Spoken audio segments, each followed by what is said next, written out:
was only when I was part way through refurbishing this, I think I was polishing it, I realised that on the rating sticker it says that this thing is from 2001.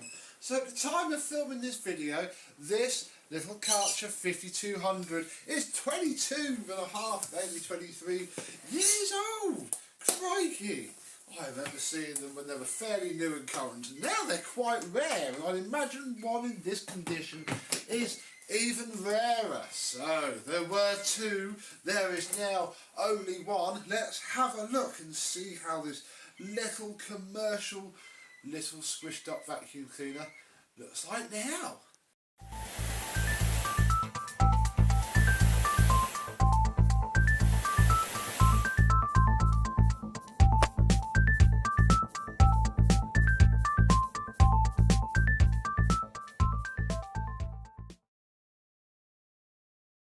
Yes, hello my vacuum cleaner chums, how are you today? Let's take off the hose. Oh, it did this before it was refurbished as well. This sticks into there, so let's put the hose end back on. Just push it into the end of the hose. The hose isn't spiraled like normal hoses. And yeah, that's the end of the hose, plain and simple. The other end is much more exciting, and this hose end came up really nicely. All the grot polished off of it. I mean, there's a couple of little bits of rubber, sadly. It's doing over the course of 22 years what sharks do over the course of about 26 weeks. So we'll forgive it there, but yeah, it looks very nice. It's really quite nice to hold and use. It's very grippy and nice. Obviously designed for hours and hours of cleaning, probably while you hate every second of it. The wands came up very nicely. They have a very smooth action once you hold it properly. There we go. Nice, light, delicate motion. Obviously now covered in fingerprints. Bit of a shame. And there is no floor tool. And yeah, I can imagine very few of these survived. The donor machine that we picked up literally just had a hose. I imagine that's what most of them have. Yeah, it's a little bit scratched up. But underneath is very nice indeed. This nice metal base plates, these nice suction grooves, the brushes which are sort of held outwards when the brush pedal is down, and then sort of float like the Hoover Constellation does when the brushes are up. And it's lovely except for that, so we best fix that now. Fixing that involves having a look in the carrier bag of joy that we still have with the machine. I was wrong about these small tools. These small tools, they're actually from a Miele, and yeah, that makes perfect sense now. Early 90s Miele. Although this is the crevice tool that came from the other one, and it's a different shade of grey. It does more closely match the tools. I mean, they all closely match the tools, but we do think this one is more of a genuine one, and it's exactly the same. So, yeah, there we go. Oh, we have the other Permaplug. Is it Permaplug? Yeah, Permaplug fuse, the one that isn't quite so nice. Well, I've polished up the pins. I can go back to Mr. James as a good spare. Obviously, we have all of the bags, and so on to that later. This is the already spotlessly clean filter, which is, I think, genuine. I thought it wasn't, but if we denote and look at this part number here, 57315910, in a second we'll have a look at the other filter, which is in the machine.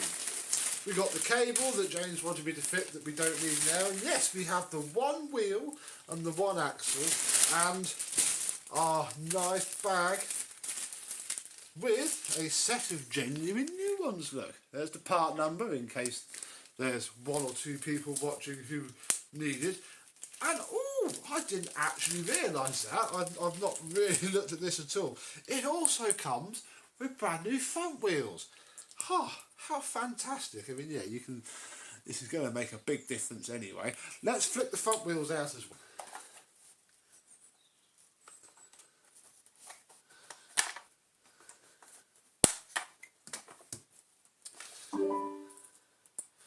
Pop those off to the side, although I've already lost...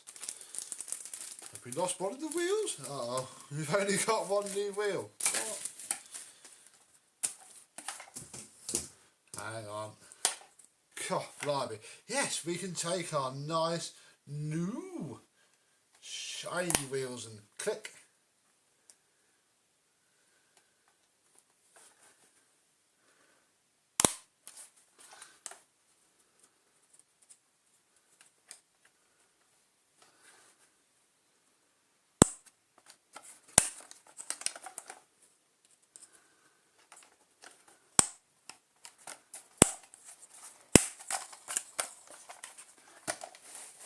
There we go. Marvellous. Well, I suppose you'd best have a look at the machine itself. Now this is the original outer casing from Mr. James's one that he originally dropped off. We have the bottom bit without the rubber seal. The other machine had a rubber seal built in there. This one doesn't. Yeah, look.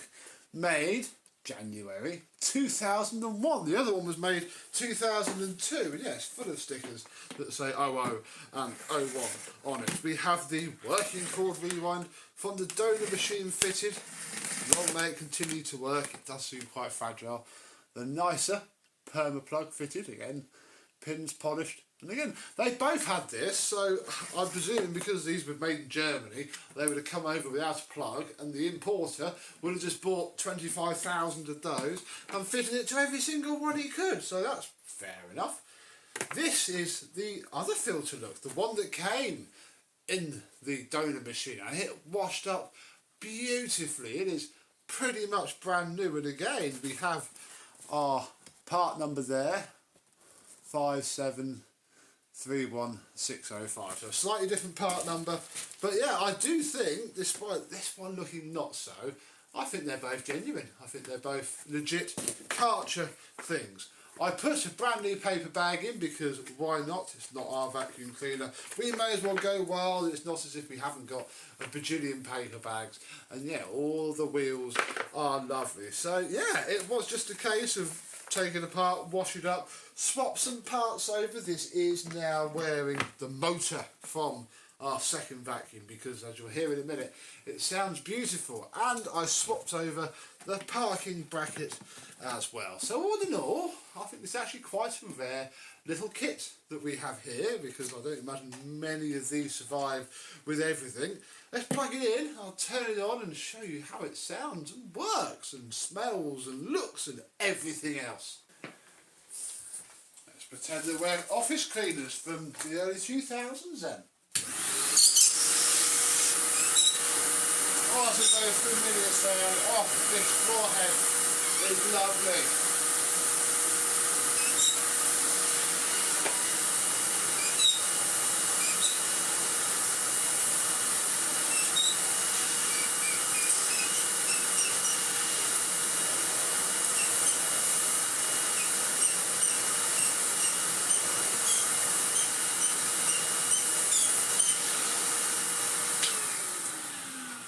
This floor head really does feel like it's doing remarkably well. I might chuck some dirt down perhaps, and we'll see how it copes. Nothing too much, just some right and some meter bits, because I want to see this head feels like it's really pulling the rug into it nicely. And this machine also manoeuvres very nicely. Obviously the Victor V9 took a leaf out of its playbook when they were designing it, and very good too. Right, let's see how good or bad this is.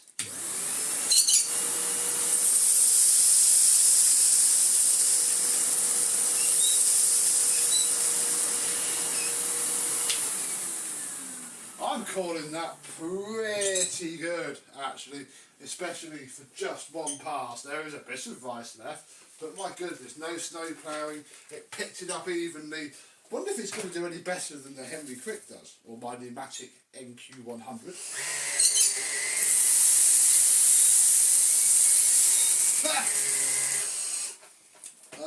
Not quite how it's supposed to work, pneumatic. You're not supposed to be about as good as a very expensive corded vacuum with straight suction. Oh dear, oh dear. Let's get the rest of this up with the star of today's video.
the rug, but it didn't do too badly either. Bar it sort of pushed it into the pile, you know, and got it lost. It was pulling it back out. You pull this back, letting the fibres flow into the head, and you could just feel it coming out like gravel. Obviously it was very good. You can tell this floor had strength and what it was designed for, because hard floor and, you know, my commercial style entrance mat were absolutely perfect, even with an absolute ton of rice, which is now all in this bag. So we have in the spare bag, so we're not going to give Mr. James a load of rice back. He could cook his tea or something with that. We wouldn't want that now, would we? No, no, no. We'll fit the new bag on like so. We'll pop the filter back in and the lid back on. Do up the clip. Oh yeah, we unplugged it. We won't turn it on to inflate the bag. We shall rewind the flex. Oh, it sort of works. You've just got to let it have a good run up and call that done. So it's very nice to be able to use one of these older commercial vacuums with its correct floor tool. Obviously most of these will just have a Henry kit on them by now. Bless them. Good to see one with all of its bits and pieces intact. So let me know down below, what are your fond memories of these? I do remember seeing them in shops and offices and commercial bits and bobs when I was younger. The problem is when these were out, I was in secondary school, so I saw them but didn't really pay much attention to them at all. And now I'd imagine most of them are gone, and examples like this can tell and show people what these were like. So yeah, let me know if you ever push these around an office for 9 hours a day back in the day, and if you've got one now, and what do you think of it? But until the next time, I and some other poor vacuum cleaner, probably of Mr. James's, will see you soon. Bye bye.